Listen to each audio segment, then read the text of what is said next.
Bienvenidos sean todos ustedes al análisis de la película Filadelfia, análisis que es dirigido por el doctor Wilmer Quispe Pacheco en el curso de Derecho Constitucional, desarrollado por los estudiantes de la Universidad Privada San Juan Bautista de la Facultad de Derecho de tercer ciclo, integrado por mi persona, Giancarlo Saldair Espinosa Caliaza. Y mi persona, Elías Ángel Guillén Flores. Procediendo con el desarrollo del análisis, seguimos a dar una pequeña introducción de lo que trata la película. Filadelfia es una película estrenada en el año 1993, dirigida por Jonathan Demme. La cinta trata de un joven y prometedor abogado de Filadelfia, que es despedido del prestigioso bufete de abogados donde trabajaba, con sus jefes que se enteraron de que ha contraído el SIDA. Decide entonces demandar a la empresa por despido improcedente, pero en un principio ningún abogado acepta defender su caso hasta que John Miller, acepta llevar la defensa de su caso.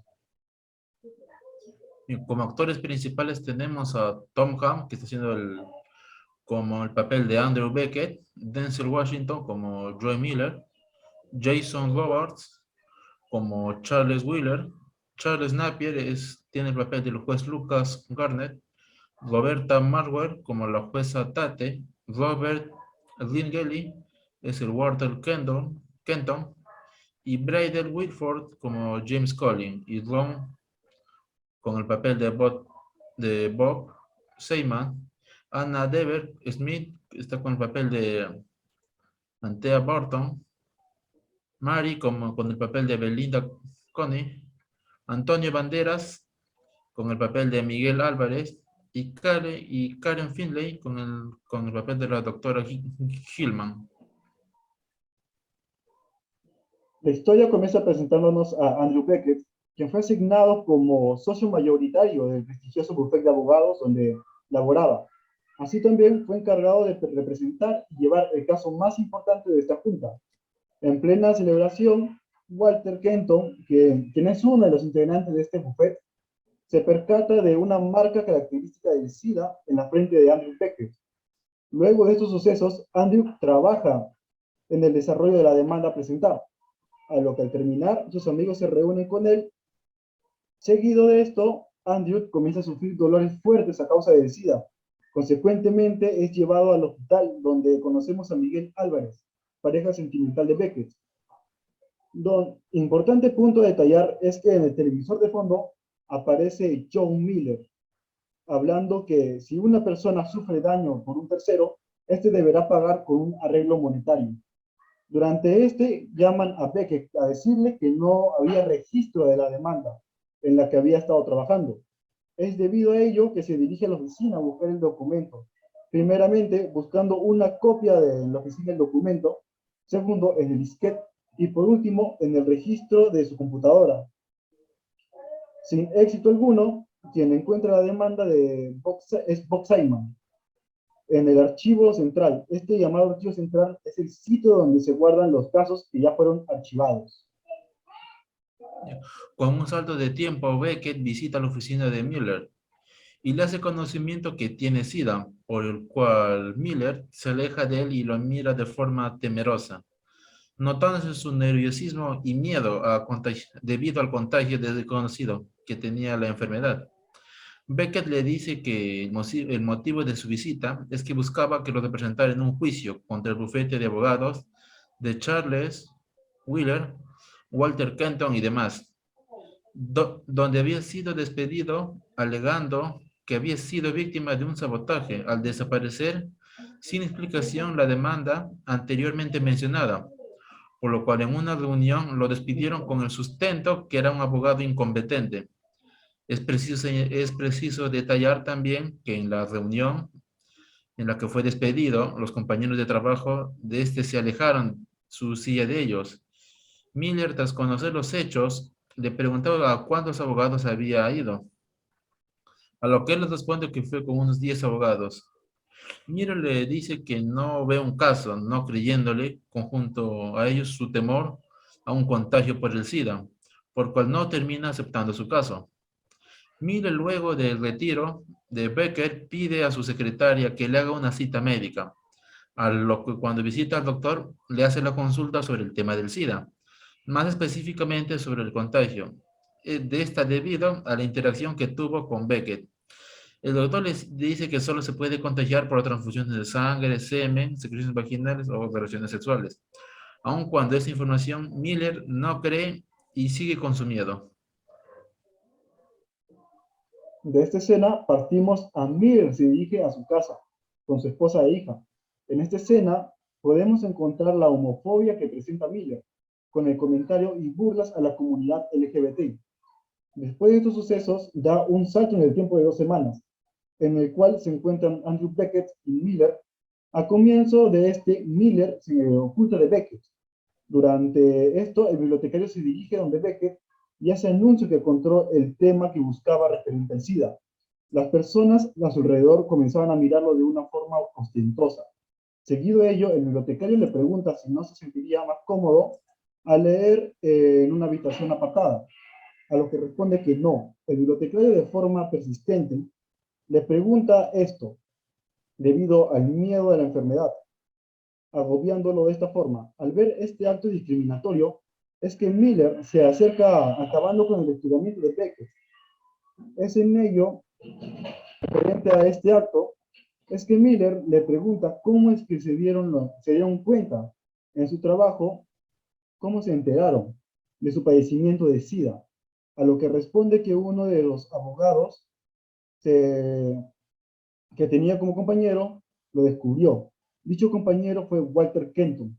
Detalle muy importante a mencionar es que este mismo, durante su trabajo en Washington, tenía una colega abogada llamada Elizabeth Benedict, la cual le salieron manchas por un aproximado de 2 a 3 años. Y afirmaba en su oficina que tenía conocimiento de esto. Era debido al SIDA y no fue despedida. La información que Beckett busca era una jurisprudencia de la Suprema Corte, la cual dice, el acto de rehabilitación del acto federal y vocacional de 1963 prohíbe la discriminación de personas incapacitadas que pueden desarrollar los deberes requeridos por sus patrones.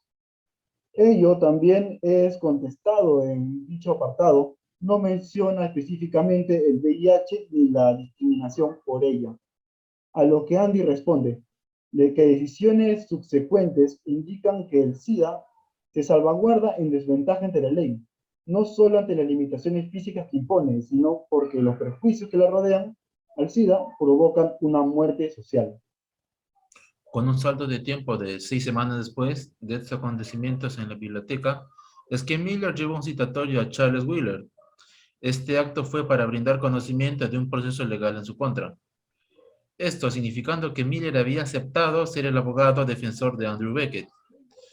En un salto de escenas podemos ver cómo Charlie se reúne con un grupo de abogados pertenecientes al buffet, a lo que exclama de manera alterada que quiere investigar la vida personal de Beckett, tal forma de usarlo en su contra. A ello sumar a Bob Seymour, quiere que sean más compasivos con él al respecto, ya que él ofrecía solucionar el caso de manera discreta y simplemente indemnizarlo.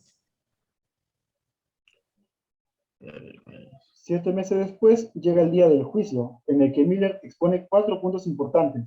Estos son, Andy es un excelente abogado. El segundo es que Andy se ve afectado por una enfermedad que lo debilita. Así esté tomando la comprensiva decisión personal de reservarse el conocimiento de su enfermedad. Como tercer punto, que los compañeros de trabajo descubrieron su enfermedad y punto que fueron medidos por el pánico, lo despidieron. Tras esto, hace alegación, dice, exclama y hace énfasis en que estos empleadores realizaron un acto de la mayoría hubiera hecho, excluyéndose a él mismo. Dicho acto mencionado es el acto del alejamiento. Asimismo dice y resalta que el comportamiento de estas personas cometieron quizás les parezca razonable, vía producto del pánico, pero ello no justifica que se ha visto en gran falta de ética y inhumano cometidos por este bufete de abogados. Es verdad que al momento de despedir a Andy por padecer de SIDA se realizó una violación de la ley. He seguido a esto y contestación a lo expuesto, sale uno del bufete de abogados a declarar, alegando que Andy pasó de ser una persona competente a una persona mediocre e incompetente. Así también alega que los empresarios presentes al bufete de abogados desconocían de la enfermedad de Andy. Es por ello que era desconocimiento de ellos al momento de hacer efectivo el despido. Paso a ello, se hace llamado al testigo llamado en primer lugar, el cual Miller pregunta. Andy presentó en su compañía de juicio de 1990 y su trabajo fue complaciente, a lo que responde que el resultado de su litigio fue satisfactorio. A lo que Miller le dice que bajo juramento, como le había comentado anteriormente, y su comentario respecto al trabajo realizado por Andy fue un trabajo satisfactorio y extraordinario. Cabe resaltar que en esta escena podemos apreciar que el testigo se ve atemorizado respecto a los abogados y Miller, al darse cuenta de estos, le dice que el jurado, lo que dice el jurado, debe saber que fuerzas poderosas fueron las que motivaron a un cambio semejante, a lo que el juez dice que solo puede ser ampliación de su testimonio. Consecuentemente a esto, podemos apreciar la tristeza de las escenas homofóbicas que viven hasta en la actualidad. Lo que pasa en esa escena es el frontis de donde se lleva el juicio, se genera una protesta por las personas que exclaman, el SIDA es una cura de la homosexualidad. Por otra parte positiva, el otro lado de la protesta, vemos a los que optan por el mejoramiento social y piden el fin de la homofobia, exclamando, la homofobia tiene que acabar, dando paso a una sociedad más segura y libre de la discriminación. Volviendo al juicio, hace presencia como testigo doña Elizabeth, quien fue mencionada ya anteriormente, debido al vínculo laboral con Walter Kenton. Además a ello de que tenía conocimiento del padecimiento de SIDA, haciéndole la pregunta a Kenton sobre si sabía del padecimiento de doña Elizabeth, a lo que respondió que sí. A lo que un abogado de la parte contraria realiza la pregunta de cómo se contagió de SIDA, a lo que ella responde que se dio por medio de una transfusión de sangre. Inmediatamente él alega y responde que no hubo existencia de un comportamiento que ella realizó para contraer dicha enfermedad. Y dice que lo sucedido por su parte es por una situación fuera de sus manos. A lo que ella responde que esto es verdad. En esta parte es una parte de las escenas más conmovedoras y marcadas de la película. Ella dice que no se considera distinta a ninguna otra persona que padezca esta enfermedad. No es culpable ni inocente, solo intenta sobrevivir. Paso esto, después se ve la declaración de una trabajadora del bufete de abogados, a lo que Miller pregunta si alguna vez fue afectada por discriminación dentro de la empresa, a lo que ella responde que sí, debido a que la secretaria de Charles Wheeler le comentó que no le agradaban los aretes que ella llevaba, que eran demasiados étnicos, fue la palabra usada por Charles Wheeler, diciéndole que usara algo menos llamativo y más americano. Es tras esta declaración que la abogada de la parte contraria le dice que ella fue ascendida a un cargo de mayor rango y que como ello podría alegar que una empresa que presuntamente fomenta la discriminación le otorgue un puesto más elevado y de forma dejándola sin respuesta a esto. En el 10º día del caso se hace llamado a la declaración de la señorita O'Hara, encontrándonos más en el fondo del hecho fáctico el día del incidente. Con la pérdida de la demanda declara que todo era un alboroto, motivo que cual de la demanda perdida, a lo que aparece un trabajador con la demanda en mano y dice que estaba en el archivo central. El archivo central, como ya he mencionado anteriormente, es donde se guardan los casos que ya fueron cerrados. A lo que esta persona alega llega justo a tiempo para realizar la entrega de la demanda, a lo que Andy solo decía la palabra lo siento. El mismo día sale a testificar una de las secretarias de Andrew Beckett, diciendo que todos se habían desquiciado buscando la demanda, que se había perdido, Y la secretaria no sabía qué actitud tomar, ya que Andrew Beckett estaba angustiado y estaba gritándole a todo el mundo.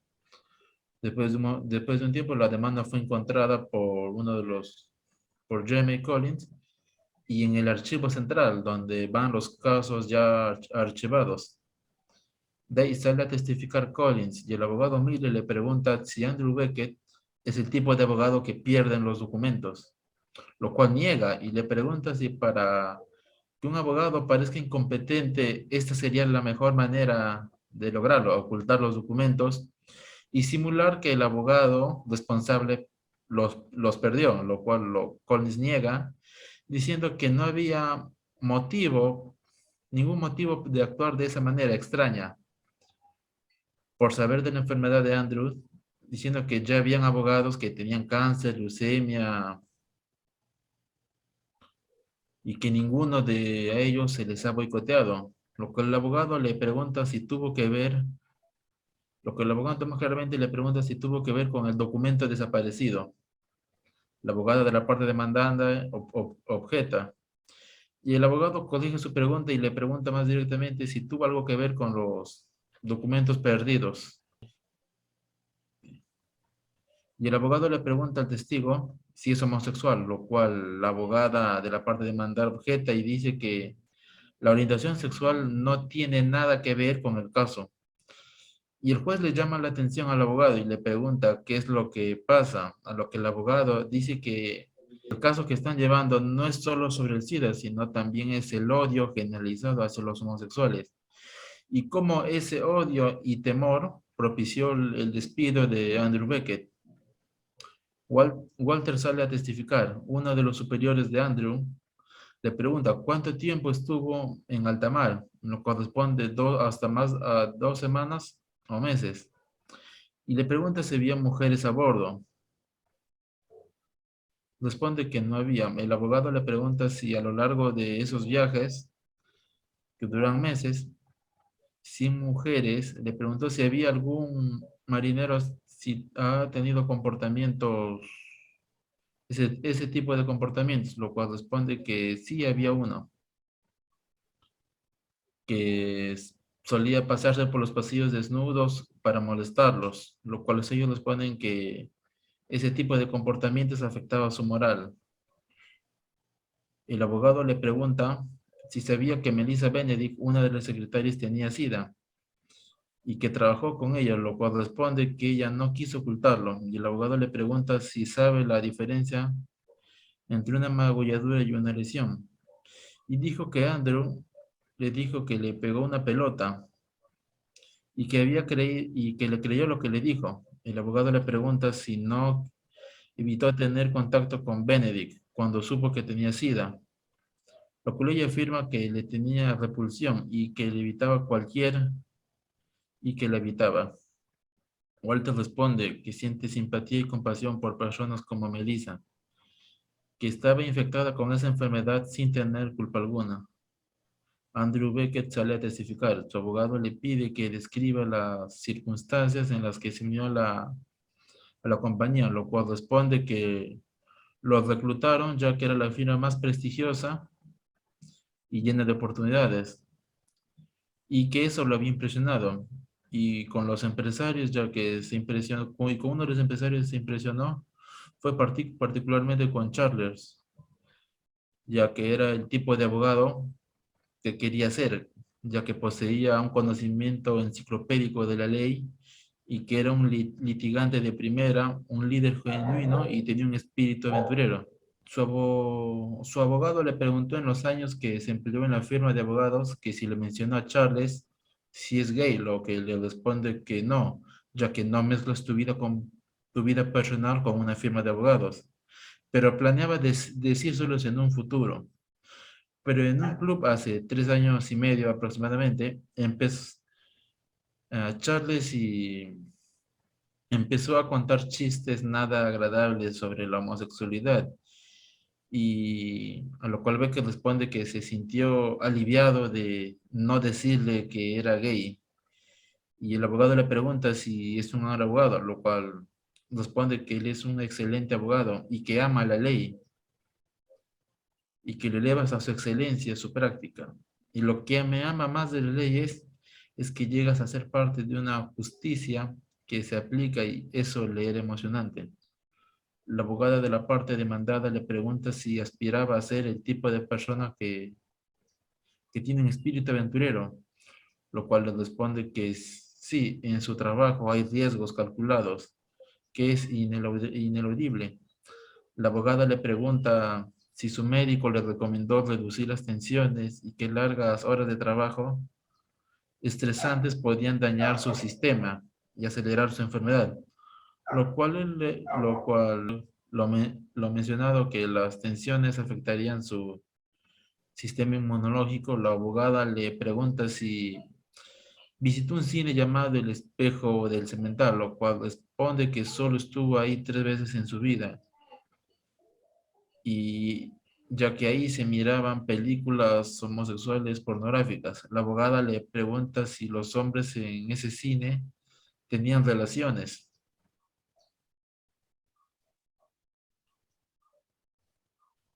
y dice que solo algunos hombres tenían relaciones ahí. Y le pregunta si él llegó a tener relaciones ahí, lo cual le responde que solo fue una vez entre 1984 o 85. Le pregunta si estaba consciente que había una enfermedad llamada SIDA y que podía contagiarse por actividades sexuales. Dice que solo había ido algo, ya que en esa época no sabían con seguridad cómo se contagiaba o ni que pudiera matarte. La abogada le pregunta si él, al estar trabajando en la firma de abogados, hizo todo lo posible para que no supieran que es gay, negando eso, ya que él no mintió, simplemente no les dijo. De ahí le preguntan que si al ser homosexual se veía obligado a ocultar su sexualidad, respondiendo que en ciertas circunstancias es mejor no decirlo. La abogada le pregunta si vivía con Miguel Álvarez cuando vivió su encuentro sexual anónimo, respondiendo que sí. Le preguntan si pudo infectar a su pareja, lo cual Becky responde que sí.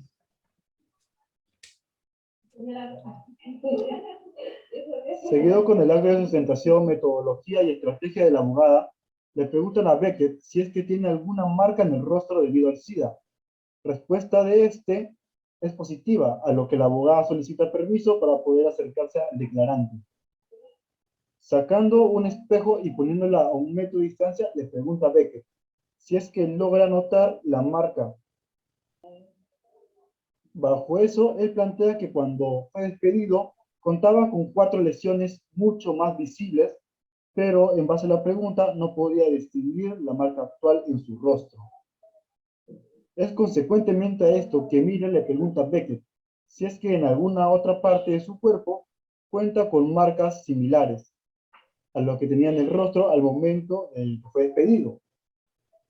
Este responde que sí, y es en la parte del torso donde se encuentran. A lo que Miller solicita al juez si Beckett podría desabotonarse la camisa de manera tal poder ver y guiarse de cómo fueron los hechos del caso, si es que, y cómo es que influyeron. A lo que el juez acepta, procede a poner el espejo a 1 metro de distancia y le hace la misma pregunta que le realizó la abogada contraria. Si puede distinguir las lesiones en su pecho en el espejo por medio de 1 metro de distancia. Luego de esto sale a declarar Charles Wheeler, quien sustenta no haber tenido de conocimiento el padecimiento que tenía Beckett al momento de su despido, así conjunto que el recurrente le parecía un abogado joven y prometedor. Es entonces, y debido a ello que lo había contratado y mantenido en su empresa. Sin embargo, al darse cuenta de su incompetencia, decide despedirlo. Es entonces durante su alegato que Andrew Beckett sufre una descompensación, siendo llevado de inmediato al hospital. Continuando con el juicio, es el turno de declarar de Bob Simons. En parte de la pregunta por Miller, le hace presente si éste había notado cambios en Andrews y si estos cambios eran referentes a su padecimiento de SIDA. a lo que responde que sí había notado cambios en Beckett, y es por ello que tenía la sospecha de que había contraído SIDA. Es en ello que también alega que no había hecho comentarios sobre esto, ni siquiera al mismo Beckett. Después de las declaraciones dadas por Saltman, se da un salto a una escena en el que el jurado está reunido analizando el caso. Es en ello que se da el surgimiento de un argumento muy obvio y contradiciente respecto a los fundamentos presentados por los aplazados. Dicho argumento y o cuestión es: ¿por qué mandan a un abogado novato e inexperto a uno de sus trabajos más importantes obtenidos y con el cliente más importante? Ahora argumentan que esto no valía para nada, ya que era una parte de prueba. Hacen contradicción a los fundamentos del despido. Dicho de otra forma, en este importante trabajo y con el cliente más valioso, es indispensable que el mejor de los abogados de Buffett lleve este caso, de forma tal de tener todo asegurado debido a su gran capacidad. 3 días después de esto, llegando ahora el momento del veredicto de caso, el juez, por mayoría de votos, se inclinan y resuelven a favor del señor Andrew Beckett, a lo que el juez pregunta a la parte aplazada si han adjudicado algunos daños, de lo que Wheeler responde que sí, dando los siguientes puntos. Por falta de pago y pérdidas de beneficio, se le conceden $143,000. Por angustia mental y humillaciones se le cede $100,000. Y por daños punitivos se le otorga la cifra de $4,782,000. Es entonces debido a esto que se da la conclusión del juicio, partiendo a favor del señor Beckett. Los derechos que intervienen en la película podemos encontrar el derecho al trabajo, la discriminación que nadie debe sufrir, a la integridad moral. Encontramos asimismo la difamación por parte de los abogados declarando que Beckett era un abogado incompetente. Así encontramos también el principio de buena fe y el derecho a la dignidad. Y la conclusión que he sacado de toda esta película es que en esta película nos muestra una realidad respecto a la justicia que a veces no nos gusta ver y existe la parcialidad. Los operadores del sistema son personas y como tales tienen prejuicios. El derecho está influido además por una serie de concesiones filosóficas, históricas y religiosas y también políticas, por lo que no es neutro al 100%. Es por eso que es tan difícil alcanzar la imparcialidad total. Es por eso que es crucial e importante que exista una normativa que permita resguardar cierto nivel de imparcialidad y que sea lo más alto posible, así como normas de carácter ético y cursos sobre la ética profesional que permitan enseñar la forma de abordar casos complejos, como el que hemos visto, desde el punto de vista moral y de directrices para solucionarlos de la mejor forma posible. Porque al fin y al cabo la justicia debe ser para todos y para todos por igual, o al menos esa es la idea que se espera alcanzar. Bajo mi conclusión, recomiendo esta película para que puedan vivir este suspenso jurídico conforme también a cómo se sienten afectadas las personas por comentarios y actos racistas o discriminatorios. La presión que se les es ejercida, que pueden caber de una forma tan simple como lo es una broma. Más respectivamente y especialmente a la película presentada, la homofobia. Conjunto de estos acontecimientos y basándonos más netamente en lo jurídico, es importante precisar que el derecho al trabajo se ve vulnerado muy claramente, así como este y su representación en base a derechos fundamentales, en conjunto con el de la dignidad, o si no, ¿cómo seríamos capaces de sostenernos si no se nos da el derecho de poder recibir remuneraciones por nuestros servicios? Es por ello que tú, persona receptora de este mensaje, es importante que conozcas los derechos al trabajo que tienes, que no puedes ser explotado o despedido de forma injusta. También que los hostigamientos que puedes vivir los debes de reportar. En nuestro sistema podemos encontrar la SUNAFIL, que se encarga de supervisar los derechos laborales. Con esto doy mi conclusión del presente análisis, esperando con esto sea grato. Así también agradecer a nuestro docente, el doctor Wilmer, por su guiamiento en este camino del derecho que hemos escogido en este grupo. Esto sería todo por nuestra parte y dar agradecimientos especiales a nuestras familias por el apoyo recibido. Gracias. Gracias.